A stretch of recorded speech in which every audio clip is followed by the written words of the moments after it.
Je souhaite vous raconter une histoire. Alors cette histoire, vous la voyez ici, ça ne parle pas d'intelligence artificielle tout de suite, ça parle d'Adam, et c'est une histoire de la mythologie biblique. Vous reconnaissez peut-être cet épisode du livre de la Genèse, quand Dieu envoie devant Adam les animaux et les oiseaux pour qu'Adam leur donne des noms. Ce que peu de gens savent, enfin l'histoire est bien connue, mais peu de gens savent qu'il existe aussi un commentaire très vieux, qui date d'il y a 2000 ans, sur ce verset, qui dit la chose suivante. Avant d'envoyer les animaux et les oiseaux devant Adam, Dieu les envoyait devant les anges de service. Et les anges de service n'ont pas su donner de nom. Alors Dieu les envoyait devant Adam, etc. etc. Bon, comment peut-on comprendre ce commentaire, cette histoire? Il faut toujours interpréter le mythe. Dans le mythe, les anges parlent la même langue qu'Adam. Et pourtant, les anges n'ont pas su donner de nom. Mais qu'est-ce que cela pourrait bien signifier? Donc vous voyez, il faut toujours interpréter une histoire mythologique comme celle-ci. Et un ange dans le mythe est peut-être capable de faire un 001, 001, 0101, vous voyez, une sorte de label, étiquette dans sa langue angélique, mais mettre une étiquette ou une référence, ça n'est pas encore donner un nom. C'est quelque chose que seul Adam est capable de faire. Adam ici, bien sûr, symbolise l'humanité entière. Alors, qu'est-ce que c'est donner un nom? Eh bien, je pense qu'on peut dire donner un nom, c'est un peu plus que créer une étiquette ou mettre un label. Donner un nom, c'est établir une relation avec autrui.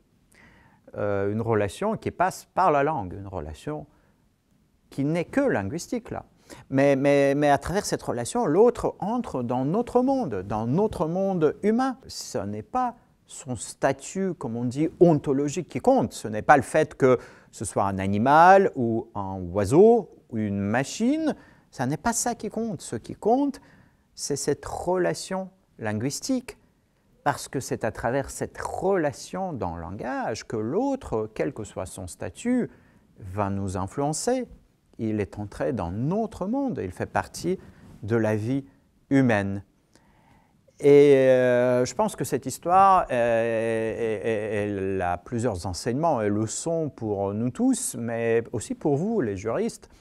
Vous savez, très souvent, on dit, si vous appliquez le RGPD, Règlement général à la protection des données, il faut informer le consommateur qu'il est en train de discuter avec un chatbot. Il y a même eu une loi californienne qui disait qu'il faut absolument informer le consommateur. Et je pense que là, nous voyons les limites de ce type de réglementation. Parce que même si vous savez que c'est une machine, rappelez-vous l'histoire de Joshua tout à l'heure, bon, quand même, il y aura une influence émotionnelle, psychologique qui est quand même possible. Mais de l'autre côté, même si on vous dit, le vrai statut de ce système, c'est que c'est un animal, une machine ou un oiseau, mais c'est à travers la relation linguistique que vous allez vous laisser influencer, voire peut-être manipuler. Par l'autre, même si vous savez que c'est une machine.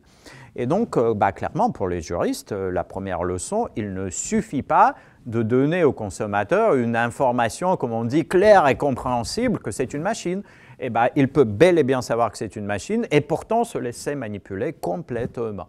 Donc, vous voyez, une des leçons du mythe.